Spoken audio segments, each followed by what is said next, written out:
Hello modelers, today we'll be looking at painting and weathering the vinyl tracks on the Revell 135th Jaguar 1. Revell kits often have these rubber band tracks on their armor kits. We're going to go through the steps to make them look a little better. We start by priming the tracks with a lacquer-based primer. I use Mr. Surfacer 1500 Black. It provides a good surface so that you can apply the acrylic paints over the top of it and they won't flake off. I use a 50-50 mix of German gray and flat brown as my base tone. It's a good neutral base to start from. Next we'll add some rust effects. I use the Life Color liquid pigments. They dry to a real flat finish and simulate rust really well. Start with dark colors and work your way to light colors. And so here I'm using a broad brush, not being too careful, and applying that color to the treads.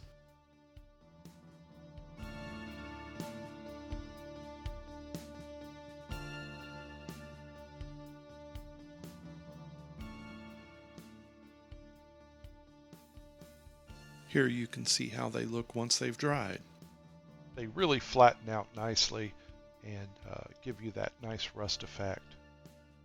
Next we'll add a lighter color of the rust. Here I'm using a light rust color and using a smaller brush. I don't want to cover up the work that I've already done. I want to apply it in the highlights and a little bit less coverage so that you get a variation of rust tones on those metal areas.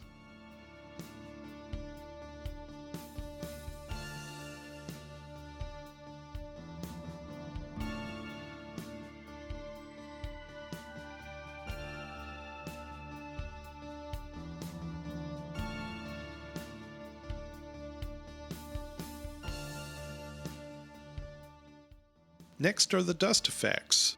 Again, using the Life Color, I use the dust color here to speckle dust on the tread areas. I take some of the dust pigment, dip it onto a brush and dab it out, and then I flick it onto the tracks. The idea here is to not cover the rust effects that we've worked so hard on, but to add the dust effects in a layered way. Now we're going to go back and restore those rubber pads. So I apply a mixture of 80% NATO black to 20% brown. So I'm trying to be a little more careful here, not loading the brush with too much paint. I just want to get those blocks in nice and tight and not having that track color spill over onto the metal areas.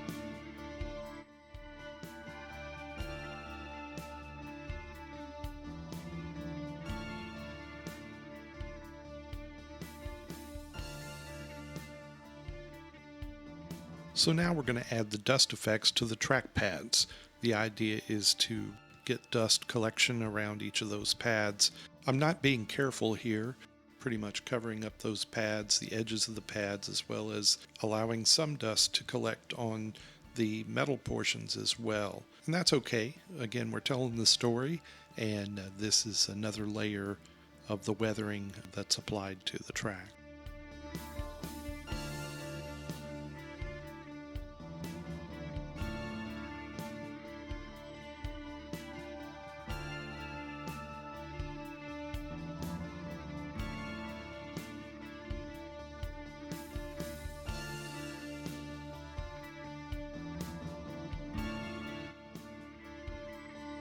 The next step is to remove some of the dust effects from the top of the pads.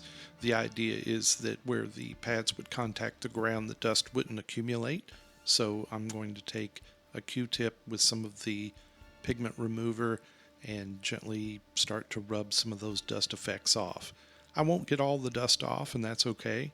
The idea here is to just simulate where that wear would occur, where the pads contact the ground.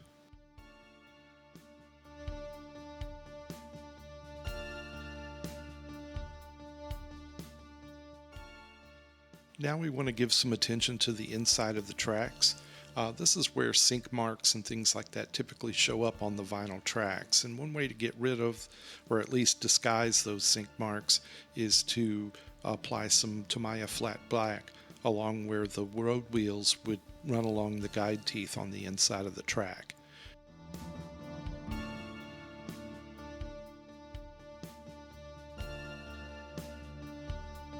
Here's the real deal, where you can see the dust and rust effects on full display. These techniques are easy to apply and don't require any special tools other than the paints and pigments to do them. And there's probably some other ways using dry pigments that would be just as effective. If you have any techniques you'd like to share, feel free to do so in the comments. If you like this content, feel free to like and subscribe, and look for the full build videos on the Jaguar One coming up soon. I hope this video was helpful, and thanks for watching.